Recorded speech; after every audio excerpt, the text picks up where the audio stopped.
അസ്സലാമു അലൈക്കും. എല്ലാവർക്കും മൈ ഫേവററ്റ് റെസിപ്പിയിലേക്ക് സ്വാഗതം. ഇന്നൊരു സ്പോഞ്ച് കേക്കിൻ്റെ റെസിപ്പിയാണ് ചെയ്യാൻ പോകുന്നത്. ഏതൊരു കേക്കിനും ബേസ് കേക്കായിട്ട് കൂടി ഇത് ഉപയോഗിക്കാൻ പറ്റും.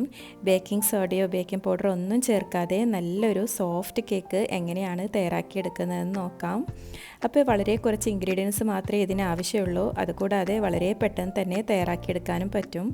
ഇതിനായി 4 കോഴിമുട്ടയാണ് ഞാൻ എടുത്തിട്ടുള്ളത്. അതോടൊപ്പം 1 കപ്പ് മൈദയും ഇത്രയും പഞ്ചസാരയും അല്പം വാനില എസൻസും കൂടി ഇതിലേക്ക് ചേർത്ത് കൊടുക്കാൻ വേണ്ടി എടുത്തിട്ടുണ്ട്.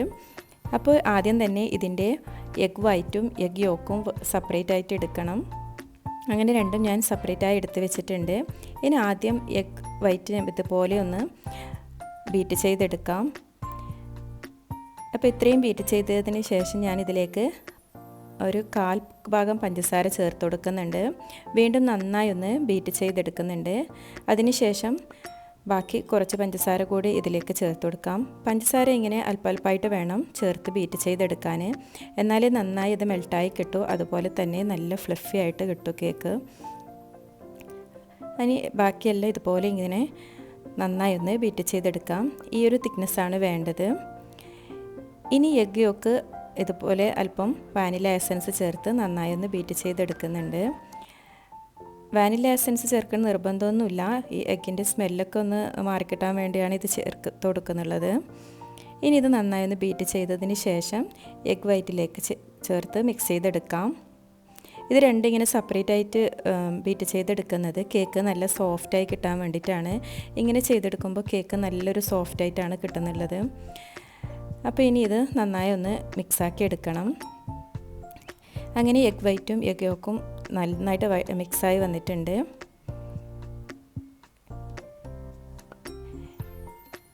ഈ കേക്ക് ഏതൊരു കേക്കിനും ബേസ് കേക്കായിട്ട് ഉപയോഗിക്കാൻ പറ്റുന്ന തരത്തിലുള്ളൊരു കേക്കാണ്. ഇനി ഇതിലേക്ക് പകുതി മൈദ ചേർത്ത് മിക്സാക്കി എടുക്കാം. ഇതിലേക്ക് അല്പം ഉപ്പും കൂടി ഞാൻ ചേർത്ത് കൊടുക്കുന്നുണ്ട്. ബേക്കിംഗ് സോഡയോ ബേക്കിംഗ് പൗഡറോ ഒന്നും ഇതിലേക്ക് ചേർത്ത് കൊടുക്കേണ്ട ആവശ്യമില്ല. അല്ലാതെ തന്നെ നമുക്ക് നല്ലൊരു സോഫ്റ്റ് സ്പോഞ്ച് കേക്ക് ഇതുപോലെ തയ്യാറാക്കിയെടുക്കാൻ പറ്റും. ഇതിപ്പോൾ ഞാൻ വീഡിയോ സ്പീഡാക്കിയതുകൊണ്ടാണ് ഇങ്ങനെ സ്പീഡായിട്ട് കാണുന്നുള്ളത്. പതുക്കെ വേണം ഇതുപോലെ ഒന്ന് മിക്സാക്കി എടുക്കാൻ. സ്പാച്ചുല വെച്ച് ഇതുപോലെ ഒന്ന് പതുക്കെ മിക്സാക്കി എടുത്ത് മൈദ എല്ലാം മിക്സായി വരുന്നത് വരെ ഇതുപോലെ പതുക്കെ ചെയ്തെടുക്കാം. നല്ലോണം പ്രഷർ കൊടുത്ത് ഇങ്ങനെ ചെയ്തെടുക്കാൻ പാടില്ല. അപ്പോൾ ഈ ഫോമായിട്ടുള്ള ഈ എഗ്ഗ് ബാറ്റർ നല്ലോണം ലൂസായി പോവും. അതുകൊണ്ടാണ് പതുക്കെ ചെയ്തെടുക്കേണ്ടത്. അപ്പോൾ ഇതിൻ്റെ മിക്സിങ്ങാണ് ഇതിൻ്റെ കേക്കിന് നല്ല ഹൈറ്റൊക്കെ കൊടുക്കുന്നതും നല്ല സോഫ്റ്റായി കിട്ടുന്നതൊക്കെ. അപ്പോൾ ഇതിൻ്റെ മിക്സിങ്ങാണ് നമ്മൾ കൂടുതൽ ശ്രദ്ധിച്ച് ചെയ്യേണ്ടത്. ഇനി ബാക്കിയുള്ള മൈദയും കൂടി ഇതിലേക്കിട്ട് ഞാൻ വീണ്ടും ഇതുപോലെ ഒന്ന് മിക്സാക്കി എടുക്കുന്നുണ്ട്. ഒരേ ഡയറക്ഷനിൽ മാത്രമേ ഇതുപോലെ ഇങ്ങനെ മിക്സാക്കി എടുക്കാൻ പാടുള്ളൂ. അതും കൂടി ശ്രദ്ധിക്കണം. ഇനി ഞാൻ ഇതൊരു കുക്കറിലാണ് ഇത് ബേക്ക് ചെയ്തെടുക്കുന്നുള്ളത്. അതിൽ ബട്ടർ പേപ്പർ വെച്ച് അല്പം ബട്ടറും കൂടി ഞാൻ ഒഴിച്ചു കൊടുത്തിട്ടുണ്ട്. ഇനി കേക്ക് മിക്സ് ഇതിലേക്ക് ഇതുപോലെ ഒന്ന് ഇട്ട് കൊടുക്കാം. അതിനുശേഷം ഇതൊരു 20 മിനിറ്റ് ലോ ഫ്ലെയിമിൽ വെച്ച് നന്നായി ഒന്ന് ബേക്ക് ചെയ്തെടുക്കണം. അപ്പോൾ നമുക്ക് അടിപൊളി കേക്കായി കിട്ടും. നല്ലോണം ഇതുപോലെ ഒന്ന് ടാപ്പ് ചെയ്ത് കൊടുക്കുക. എയർ ബബിൾസൊക്കെ ഉണ്ടെങ്കിൽ ഒന്ന് പോയി കിട്ടാൻ വേണ്ടി. അല്പം ബദാം ക്രഷ് ചെയ്തതും കൂടി ഇതിന് മുകളിൽ ഞാൻ ഇട്ട് കൊടുക്കുന്നുണ്ട്.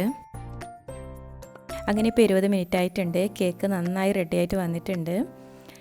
അപ്പോൾ ഇത്രയേ ഉള്ളൂ ഇന്നത്തെ റെസിപ്പി. വളരെ സിമ്പിളായിട്ടുള്ളൊരു റെസിപ്പിയാണ്.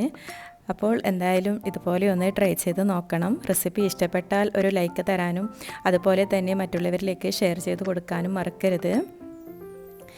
ട്രൈ ചെയ്ത് നോക്കിയിട്ട് നിങ്ങളുടെ ഫീഡ്ബാക്ക് കമൻറ്റിലൂടെ അറിയിക്കാനും മറക്കരുത്. നല്ല പോലെ ഹൈറ്റ് ആയിട്ടുള്ളൊരു കേക്കാണ് കിട്ടിയിട്ടുള്ളത്. ബേക്കിംഗ് സോഡയോ ബേക്കിംഗ് പൗഡറോ ഒന്നും ചേർത്തിട്ടില്ല.